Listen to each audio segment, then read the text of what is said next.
Welcome back guys. आज हम class 11 biology के चैप्टर 3 का पार्ट 1 पढ़ेंगे। तो रिसेंटली हमने चैप्टर 2 कंप्लीट किया था, उसके सारे वीडियोस आपको मिल जाएंगे। साथ में आपको नीट के प्रीवियस ईयर क्वेश्चंस जो कि चैप्टर 2 से आए थे उसका भी एक वीडियो मिल जाएगा। तो एक पूरी कंप्लीट प्लेलिस्ट है चैप्टर 2 पे, ठीक है। तो अगर आपने अभी तक नहीं देखी है तो प्लीज़ उसको जाके देखिए, एंड प्लीज़ अगर आपको पसंद आती है तो उसको शेयर करिए और लाइक भी करिए।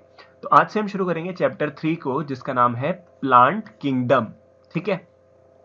अब प्लांट किंगडम के अंदर ऑब्वियसली क्या आएंगे, प्लांट्स आएंगे, और प्लांट्स को भी यहाँ पे क्लासिफाई किया गया है, ठीक है ना। प्लांट्स को भी यहाँ पे क्लासिफाई किया गया है बेस्ड ऑन डिफरेंट कैरेक्टर्स।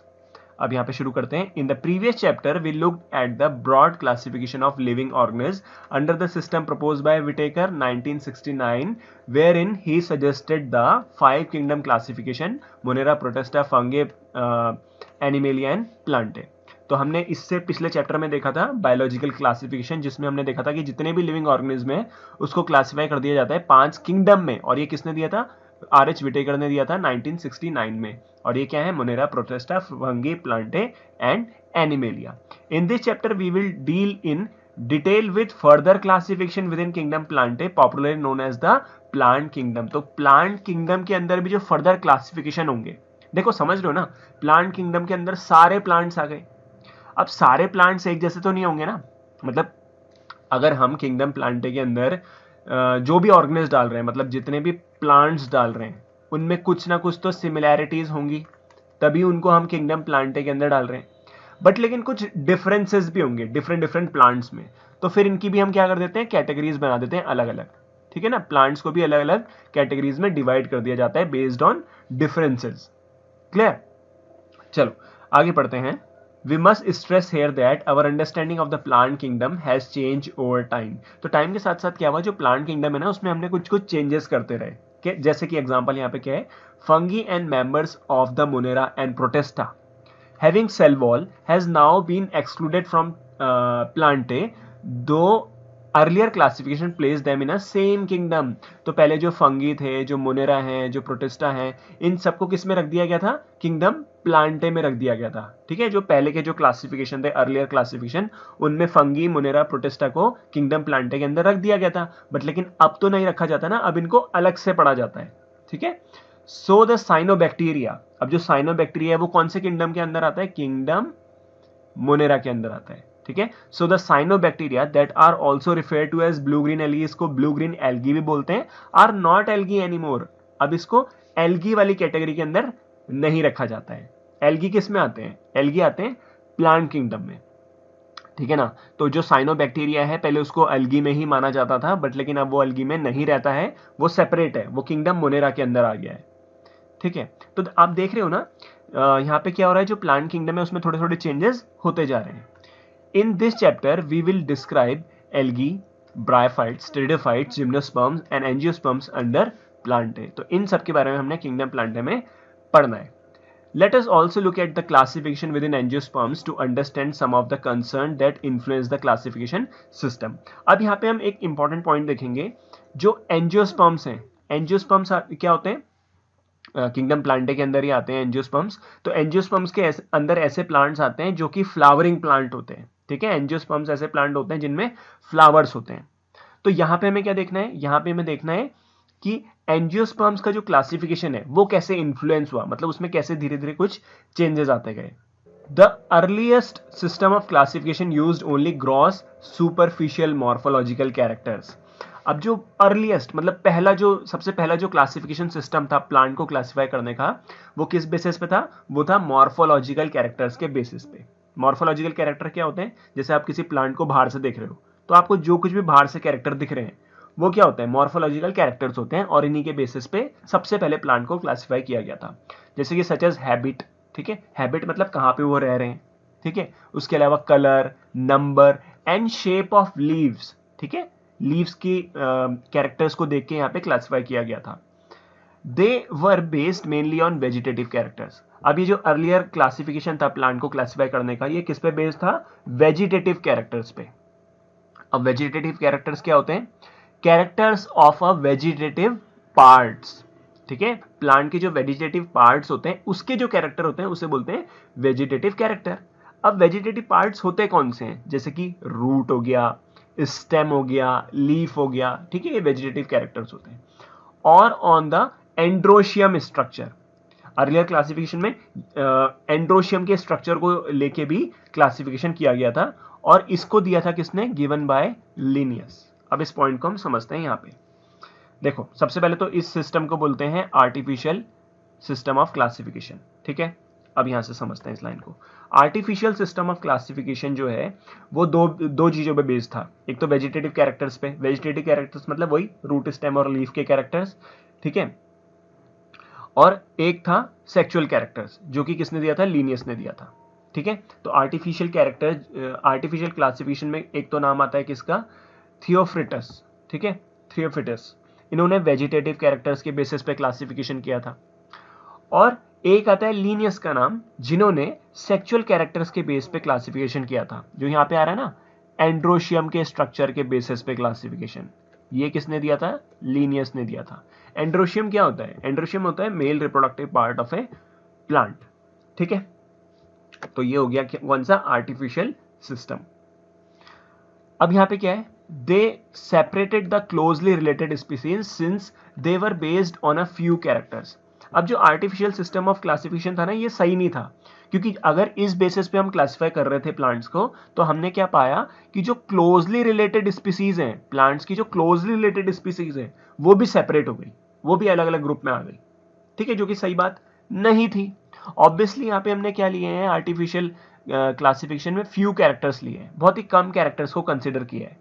तो जब कम कैरेक्टर्स कंसिडर होंगे तो ठीक से क्लासिफिकेशन तो हो ही नहीं पाएगा, तो यहाँ पे ये गलत हो गया। Also the artificial system gave equal weightage to vegetative and sexual characters. अब जो आर्टिफिशियल सिस्टम था, क्लासिफिकेशन का, उसमें इक्वल वेटेज दी गई, मतलब इक्वल इंपॉर्टेंस दी गई वेजिटेटिव कैरेक्टर को भी और सेक्सुअल कैरेक्टर को भी, जो कि सही नहीं था। क्यों सही नहीं था, this is not acceptable since we know that often the vegetative characters are more easily affected by environment. जो वेजिटेटिव कैरेक्टर्स होते हैं वो तो इन्वायरमेंट से इजिली अफेक्ट हो जाते हैं, बात समझ में आ रही है ना। बाहर के जो कैरेक्टर्स हैं, रूट, स्टेम और लीफ के जो कैरेक्टर्स हैं, वो इन्वायरमेंट से अफेक्ट होते हैं, और जो सेक्सुअल कैरेक्टर्स हैं वो जनरली अफेक्ट नहीं होते हैं। तो दोनों में डिफरेंस है। वेजिटेटिव कैरेक्टर चेंज हो सकता है, बट सेक्सुअल कैरेक्टर चेंज नहीं हो सकता, और इनको हम इक्वल इंपॉर्टेंस नहीं दे सकते। अगर हम इंपॉर्टेंस देनी है तो ज्यादा हम किसको दे सकते हैं, सेक्सुअल कैरेक्टर्स को, जो कि इन्वायरमेंट से चेंज नहीं होते हैं। बात समझ में आ रही है ना। जैसे एग्जाम्पल लेते हैं, वेजिटेटिव कैरेक्टर में एग्जाम्पल ले लेते हैं लीफ का, ठीक है, लीफ का एग्जाम्पल लेते हैं। अब ये एक प्लांट है, ये प्लांट सॉइल में, मतलब सॉइल में उगा हुआ है, सॉइल में उगता है भाई। तो क्या होगा, मान लो सॉइल में क्या है, जो वाटर है ना वो भी ज़्यादा है, मतलब सॉइल में वाटर काफ़ी ज़्यादा है। तो इससे क्या होगा, जो लीफ है वो टर्जिड रहेगी। लीफ कैसी रहेगी, टर्जिड, मतलब उसके अंदर, लीफ के अंदर वाटर कंटेंट अच्छा खासा रहेगा। तो जिससे क्या होगा, लीफ जो होगी ना एकदम टाइट रहेगी, मतलब कि उसकी शेप बनी रहेगी पूरी तरीके से। बट अगर पानी कम हो गया तो क्या हो जाएगा, जो पत्ते हैं ना वो विल्ट हो जाते हैं, मतलब मुरझा से जाते हैं पत्ते। तो क्या हो रहा है यहाँ पे, इन्वायरमेंट की वजह से जो लीफ का शेप है वो चेंज हो रहा है, ठीक है ना। जैसे आपने देखा है छुई मुई में भी सेम यही चीज होती है, तो वहां पे पत्ते कभी बंद हो जाते हैं, कभी खुल जाते हैं। तो वेजिटेटिव कैरेक्टर तो अफेक्ट हो रहा है ना यहाँ पे, तो इसीलिए वेजिटेटिव कैरेक्टर को सेक्सुअल कैरेक्टर के बराबर हम नहीं ले सकते हैं, ठीक है। अब आगे देखते हैं, as against this natural classification system. अब कौन सा आया, natural classification system developed which were based on natural affinity among the organisms and consider artificial system के बाद क्या आया, नेचुरल सिस्टम ऑफ क्लासिफिकेशन। उसमें क्या देखेंगे हम, not only the external character.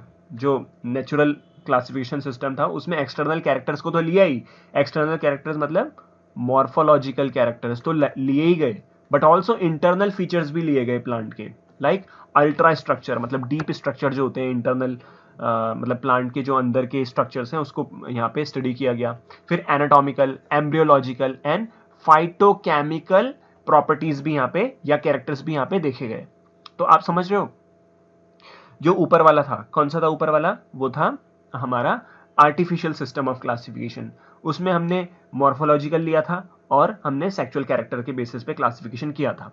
But हमने वहां पे क्या देखा था क्लोज रिलेटेड स्पीसीज जो है वो भी सेपरेट हो गई, जो कि नहीं होनी चाहिए थी, और वहां पे हमने इक्वल वेटेज दी थी वेजिटेटिव कैरेक्टर और सेक्सुअल कैरेक्टर को, जो कि सही बात नहीं थी, क्योंकि वेजिटेटिव कैरेक्टर जो है वो इन्वायरमेंट से अफेक्ट हो जाता है। ठीक है, तो वो तो गलत हो गया। उसके बाद कौन सा आया, उसके बाद आया नेचुरल सिस्टम ऑफ क्लासिफिकेशन। तो वहां पे हमने मॉर्फोलॉजिकल कैरेक्टर तो लिए ही लिए, साथ में हमने और कौन से कैरेक्टर लिए, इंटरनल फीचर्स के, जैसे अल्ट्रा स्ट्रक्चर, एनाटॉमी, ठीक है, और जो अंदर प्लांट के अंदर के स्ट्रक्चर है वो किस तरीके से हैं, एम्ब्रियोलॉजिकल डेवलपमेंट किस तरीके से हो रहा है, फाइटोकेमिकल कैसे हैं, फाइटोकेमिस्ट्री मतलब प्लांट के अंदर जो केमिकल्स हैं उसकी स्टडी के बेसिस पे भी क्लासिफिकेशन किया गया। तो such a classification for flowering plant was given by George Bentham and Joseph Dalton Hooker. तो इन्होंने क्या दिया था, इन्होंने दिया था नेचुरल क्लासिफिकेशन ऑफ सिस्टम। ठीक है, तो यहां से इंपॉर्टेंट क्वेश्चंस आपके पास बनते हैं नीट में। अब आगे पढ़ते हैं। At present, phylogenetic classification system based on evolutionary relationship between the various organisms are accepted. अब यहां पे कौन सा है, एक है फाइलोजेनेटिक क्लासिफिकेशन सिस्टम। जो फाइलोजेनेटिक क्लासिफिकेशन सिस्टम है वो किस पे बेस्ड होता है, evolutionary relationship between various organism. ठीक है, इसको थोड़ा सा समझते हैं। This assume that organism belonging to the same taxa have a common ancestor. अब इसका मतलब क्या होता है, देखो सबसे पहले अपने को समझना है व्हाट इज टेक्सा। ये हमने क्लास 11th के चैप्टर 1 में पढ़ा था। टेक्सा, टेक्सा क्या होता है, कैटेगरी होता है या ग्रुप हो जाता है। ठीक है, जैसे हम एक टेक्सा का एग्जांपल ले लेते हैं, जीनस। ठीक है, जीनस इज अ टेक्सा। तो जीनस के अंदर आपको क्या मिलेगी, कई सारी स्पीसीज मिलेंगी। क्लियर है, जीनस के अंदर कई सारी स्पीसीज मिलती है। अब ये एक स्पीसीज है, ये स्पीसीज है यहाँ पे इतनी सारी, तो ये सारी स्पीसीज एक पर्टिकुलर टेक्सा के अंदर है। एक पर्टिकुलर टेक्सा मतलब एक पर्टिकुलर जीनस के अंदर है। तो क्यों है, हो सकता है कि इनमें कुछ इवोल्यूशनरी रिलेशनशिप हो। इवोल्यूशनरी रिलेशनशिप होने का मतलब है कि हो सकता है इन सबके क्या हो, कॉमन एंसेस्टर हो। कॉमन एंसेस्टर मतलब इनका कोई कॉमन पूर्वज हो, जिनसे ये सारे के सारे क्या हुए हैं, डेवलप्ड हुए हैं। बात समझ में आ रही है। ठीक है, देखते हैं यहाँ पे और थोड़ा देखते हैं। जैसे ये एंसेस्टर है, ठीक है, एक कोई एंसेस्टर है, कॉमन एंसेस्टर। ये एंसेस्टर, इसमें इवोल्यूशन हुआ, इवोल्यूशन होने से यहाँ पे क्या हुआ, दो ऑर्गेनिज्म बन गए, ऑर्गेनिज्म 1 बन गया, ऑर्गेनिज्म 2 बन गया। तो इनमें क्या हो जाएगा, इनमें इवोल्यूशनरी रिलेशनशिप हो जाएगा, क्योंकि इनके जो एंसेस्टर है वो क्या है, कॉमन है। समझ रहे हो ना बात को। तो फाइलोजेनेटिक क्लासिफिकेशन में यही चीज देखी जाती है कि evolutionary relationships between the organism. Okay, we now use information from many other sources to help resolve difficulty in classification. अब phylogenetic classification system जो है वो किस पे बेस्ड है, इवोल्यूशनरी रिलेशनशिप पे। तो हमें पता करना पड़ेगा ना कि भाई इस ऑर्गेनिज्म के और इस ऑर्गेनिज्म के कॉमन एंसेस्टर हैं या नहीं है। अब कैसे पता करेंगे, तो ये थोड़ा सा डिफिकल्ट टास्क हो जाता है। बात समझ में आ रही है ना। अगर मुझे डाउट है, मुझे पता करना है कि भाई ये ऑर्गेनिज्म और ये ऑर्गेनिज्म 1 और 2 क्या इनके कॉमन एंसेस्टर थे, तो ये पता करना थोड़ा सा मुश्किल हो जाता है। ठीक है, तो यहाँ पे कैसे पता करते हैं, एक तो फॉसिल की मदद से पता किया जा सकता है। फॉसिल समझते ही होंगे आप। तो फॉसिल की मदद से पता किया जा सकता है कि इनके कॉमन एंसेस्टर हैं या नहीं है। जैसे ये जो ऑर्गेनिज्म है, ठीक है, और ये जो ऑर्गेनिज्म है, इनकी कैरेक्टरिस्टिक को मिलाया जाएगा। कैरेक्टरिस्टिक मतलब कि इनके जो स्ट्रक्चर्स वगैरह हैं उनको मिलाया जाएगा, फिर उसको मैच कराया जाएगा फॉसिल से। फॉसिल क्या होते हैं, जो कि डेड रिमेन बच जाते हैं, किसी भी कोई ऑर्गेनिज्म बहुत सालों पहले मरा होगा, ठीक है, उसके जो डेड रिमेन बच जाते हैं, जैसे कि एनिमल्स के केस में जो हड्डियां बच जाती हैं वो फॉसिल कहलाती हैं। ठीक है, प्लांट के केस में जो इंप्रेशंस बन जाते हैं चट्टानों के अंदर, वो फॉसिल्स होते हैं। तो फिर उनको मैच कराया जाता है आज के ऑर्गेनिज्म से। एंसेस्टर तो कब के मर गए, ठीक है, तो एंसेस्टर के जो फॉसिल रहेंगे, जो भी डेड रिमेन जो बचा रहेगा, उसको मिलाएंगे आज के ऑर्गेनिज्म से। अगर वो आज के ऑर्गेनिज्म से मिलता है तो इसका मतलब हम कह सकते हैं कि ये जो एंसेस्टर है ये आज के उस ऑर्गेनिज्म का कॉमन एंसेस्टर है, आज के ऑर्गेनिज्म का उसका कोई रिलेशन है।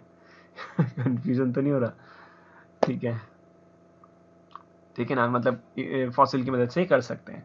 अब आगे क्या बोला, these become more important when there is no supporting fossil evidence। अब अगर फॉसिल एविडेंस है ही नहीं अपने पास, तो तब क्या हो सकता है, तब क्या कर सकते हैं, तब हम यहाँ पे कुछ और चीजें देखते हैं, जैसे एनाटॉमिकल कैरेक्टर्स को मिलाएंगे, फिर एम्ब्रियोलॉजिकल डेवलपमेंट किस तरीके से हो रहा है उसको मैच कराएंगे, फिर जेनेटिक मैचिंग भी कर सकते हैं। दो ऑर्गेनिज्म जो हैं अगर उनके बीच में हमें रिलेशन पता करना है तो उसमें हम उनके जो जेनेटिक मटेरियल है उसको मैचिंग करके देख सकते हैं। अगर मैचिंग काफ़ी ज़्यादा मिल रही है तो हो सकता है कि ये ऑर्गेनिज्म के आपस में किसी तरीके से कनेक्टेड है, ठीक है ना, फाइलोजेनेटिकली, इवोल्यूशनरी, क्योंकि इसके अंदर भी जो जेनेटिक मटेरियल है, मान लो जो इसके अंदर डीएनए है और जो इसके अंदर डीएनए है वो काफ़ी हद तक मिल रहा है, तो हो सकता है कि इन ऑर्गेनिज्म के क्या हो, कॉमन एंसेस्टर हो। ठीक है, क्लियर है। अब बात करेंगे हम किसकी, numerical taxonomy, which is now easily carried out using computers. तो न्यूमेरिकल टेक्सोनॉमी में हम किसका इस्तेमाल करेंगे, कंप्यूटर्स का इस्तेमाल करेंगे, is based on all observable characters. देखो न्यूमेरिकल टेक्सोनॉमी में सबसे इंपॉर्टेंट पॉइंट, हम कंप्यूटर्स का इस्तेमाल करेंगे। क्यों कंप्यूटर का इस्तेमाल करेंगे वो हम देखेंगे यहाँ पे। इसमें क्या किया जाता है, जितने भी ऑब्जर्वेबल कैरेक्टर्स आपको मिल रहे हैं उन सब कैरेक्टर्स को कंसिडर किया जाता है। समझते हैं, अभी समझते हैं इसको। देखो, number and code are assigned to all characters and the data are then processed. In this way, each character is given equal importance and at the same time 100 of characters can be considered. देखते हैं इसको। देखो ये है numerical taxonomy के बारे में, ठीक है। अब इसमें हम दो प्लांट ले रहे हैं, प्लांट 1 और प्लांट 2, ठीक है। इसके ऑब्जर्वेबल कैरेक्टर्स होंगे, जैसे लीफ का शेप क्या है, रूट कैसी है, स्टेम कैसी है, फ्लावर कैसा है, इसमें ये सब है ना। तो यहाँ पे क्या किया जाता है, मान लो हम रूट को कंसिडर कर रहे हैं, ठीक है, दोनों प्लांट की जो रूट है उसको कंसिडर कर रहे हैं हम यहाँ पे, ठीक है। रूट के लिए मैंने एक कोड दे दिया आर, रूट के लिए क्या कोड दे दिया, आर दे दिया, ठीक है। अब रूट के अंदर डिफरेंट डिफरेंट कैरेक्टर्स होंगे, तो रूट का जो एक कैरेक्टर है, ठीक है, रूट का कोई एक कैरेक्टर है, उसको मैंने कोड दे दिया R1, दूसरे कैरेक्टर को दे दिया R2, तीसरे को दे दिया R3। तो इस तरीके से क्या हो गया, मैंने यहाँ पे कोड दे दिए हर एक कैरेक्टर के लिए। एक तरीके से यहां पे ये बोला, तो देखो लिखा है ना, number and code are assigned to all characters. ये तो हम सिर्फ रूट की बात कर रहे हैं, इसी तरीके से लीफ की बात कर सकते हैं। लीफ के कैरेक्टर्स को कोड दे देंगे L1, L2, L3, L4 ऐसे, ठीक है, कई सारे कैरेक्टर्स को कोड दे दिया जाएगा इस तरीके से, ठीक है। अब हम क्या करेंगे, इन कोड्स को कंप्यूटर में डाल देंगे, ठीक है, कंप्यूटर में डाल देंगे, और फिर उस कंप्यूटर की मदद से हम क्या करेंगे, यहाँ पे दो प्लांट्स की रिलेशन को चेक करेंगे कि आपस में रिलेटेड हैं, आपस में कितने ये मिल रहे हैं, ठीक है, ये चीज देखेंगे। अब देखते हैं यहाँ पे मैंने क्या किया, इस प्लांट 1 के जो भी कैरेक्टर हैं, ठीक है, जो भी नंबर वाले जो कैरेक्टर होंगे वो मैंने कंप्यूटर में डाल दिए, ठीक है। फिर ये जो प्लांट 2 है इसमें भी जो कैरेक्टर होंगे उसके नंबर को भी मैं यहाँ पे डाल दूंगा। जैसे कि एग्जाम्पल लेते हैं R1, ठीक है, R1 कैरेक्टर, तो ये R1 कैरेक्टर मुझे इस प्लांट में मिल रहा है, ठीक है। फिर यही R1 कैरेक्टर जो होगा रूट का कैरेक्टर वो मुझे इसमें भी मिल रहा है, ठीक है, समझ रहे हो। इस तरीके से लीफ का कोई कैरेक्टर होगा, L2 ले लेते हैं, लीफ का कोई कैरेक्टर वो इसमें भी मिल रहा है, फिर L2 कैरेक्टर मुझे इसमें भी वो मिल रहा है। तो कंप्यूटर की मदद से मैं क्या कर पाऊंगा यहाँ पे, एक्चुअली थोड़ा सा समझना है, प्लांट 1 और प्लांट 2, ठीक है, इन दोनों को मैं मैच करा रहा था। तो मुझे क्या पता चला कि भाई जो L1 कैरेक्टर है वो इस प्लांट में भी है, इस प्लांट में भी है, L2 जो कैरेक्टर है वो इसमें भी है, इसमें भी है, L3 जो कैरेक्टर है इसमें है बट इसमें नहीं है, ठीक है। ऐसे ऐसे मैं एक एग्जाम्पल आपके सामने बना रहा हूँ। ऐसी R1 कोई कैरेक्टर है वो इस प्लांट में है, इसमें भी है, R2 है वो इसमें नहीं है, इसमें है। तो ऐसा करने के बाद फाइनली जो अपने पास डाटा मिलेगा ना, उससे हम क्या पता कर पाएंगे कि भाई ये जो दो प्लांट है ना ये कितने कैरेक्टर से मैच कर रहे हैं, कितना परसेंट, 50% मैच कर रहे हैं, 70% मैच कर रहे हैं, 90% मैच कर रहे हैं, कितना मैच कर रहे हैं। तो अगर ये जो परसेंटेज है, जो मैचिंग ऑफ परसेंटेज है, अगर ज़्यादा है तो इसका मतलब मैं क्या कह सकता हूँ कि ये दो प्लांट एक दूसरे से काफ़ी ज़्यादा मिल रहे हैं। इसका मतलब इनमें क्या है, आपस में कोई रिलेशन है। बात समझ में आ रही है, ठीक है। चलो आगे देखते हैं। अब बात करते हैं साइटोटैक्सोनॉमी की, that is based on cytological information. तो साइटोटैक्सोनॉमी किस पे बेस्ड होती है, साइटोलॉजिकल इंफॉर्मेशन पे। साइटोप्लाज्म क्या होता है, सेल होता है, सेल के अंदर न्यूक्लियस होता है, इधर क्या रहता है, सारा साइटोप्लाज्म रहता है पूरा, ठीक है। तो साइटोलॉजिकल इन्फॉर्मेशन के बेस पे भी यहाँ पे क्लासिफिकेशन किया जा सकता है। अब साइटोलॉजिकल इन्फॉर्मेशन में हम क्या देखेंगे, जैसे कि एग्जांपल ले लेते हैं, क्रोमोसोम का नंबर देख सकते हैं। जैसे कि ये एक प्लांट 1 है, ये प्लांट 2 है, इसका मैंने सेल लिया और इस प्लांट का भी मैंने सेल ले लिया। अब मैं इसके साइटोलॉजिकल इन्फॉर्मेशन की स्टडी कर रहा हूँ, जैसे कि क्रोमोसोम के नंबर की। ठीक है, इसके अंदर क्रोमोसोम का नंबर कितना है, इसके अंदर क्रोमोसोम का नंबर कितना है, क्रोमोसोम का स्ट्रक्चर कैसा है इसमें और इसमें। ठीक है, स्ट्रक्चर में बहुत सारे आ जाते हैं, जैसे टीलोसेंट्रिक, मेटासेंट्रिक। ठीक है, ये सब आते हैं 11th क्लास में, आपने पढ़ा भी होगा सेल चैप्टर में। ठीक है, सेल वाला चैप्टर भी मैंने कंप्लीट कर रखा है। आई बटन में उसका वीडियो मैं आपको डाल दूंगा, नहीं तो फिर आप मतलब डाल ही दूंगा ऑब्वियसली आई बटन में, और इसको ये आपको चैनल पे भी प्लेलिस्ट में मिल जाएगा। ठीक है, कोई भी आपको अगर देखना हो ना कि इस पे वीडियो बनी है नहीं बनी है, तो आप प्लेलिस्ट में जाके देख सकते हैं। ठीक है, बाकी यार मैं अपनी तरीके से स्पीड से आपका सिलेबस जल्दी जल्दी कंप्लीट कराने की कोशिश कर रहा हूँ। चलो, तो यहाँ पे हो गया स्ट्रक्चर। फिर बिहेवियर का मतलब है कि जब सेल डिवीजन करता है तो उस टाइम पे कैसे किस तरीके से जो क्रोमोसोम है वो बिहेव करते हैं। फिर आता है कीमोटेक्सोनॉमी। कीमोटेक्सोनॉमी का मतलब क्या होता है, that use the chemical constituent of the plant. Plant का जो केमिकल कंस्टिट्यूएंट है ना, उसकी स्टडी करी जाती है। To resolve confusion are also use by taxonomist these days. तो कीमोटेक्सोनॉमी, कीमो मतलब होता है केमिकल। ठीक है, तो केमिकल की मदद से टेक्सोनॉमी करना मतलब कि क्लासिफिकेशन करना प्लांट्स का। तो केमिकल्स को भी स्टडी किया जाता है प्लांट्स में, और उसकी मदद से भी उसका क्लासिफिकेशन किया जाता है। तो इस वीडियो में इतना ही रहने देते हैं, नेक्स्ट वीडियो से हम पढ़ेंगे एल्गी के बारे में। ठीक है, तो अगर आपको वीडियो पसंद आया तो प्लीज़ लाइक करिए, शेयर करिए एंड सब्सक्राइब करिए एनसीईआरटी का ज्ञान यूट्यूब चैनल को, क्योंकि हम यहाँ पे एनसीईआरटी से रिलेटेड ही कंटेंट आपके सामने लेके आते हैं और एनसीईआरटी की हर एक लाइन को कवर करते हैं, जो कि आपके लिए नीट के लिए बहुत ज़्यादा इंपॉर्टेंट है। ठीक है, ऑब्वियसली नीट को क्रैक करने के लिए एनसीईआरटी पढ़ना काफ़ी ज़्यादा इंपॉर्टेंट है और उसकी हर एक लाइन को समझना भी बहुत ज़्यादा ज़रूरी है। तो thank you so much for watching, bye bye.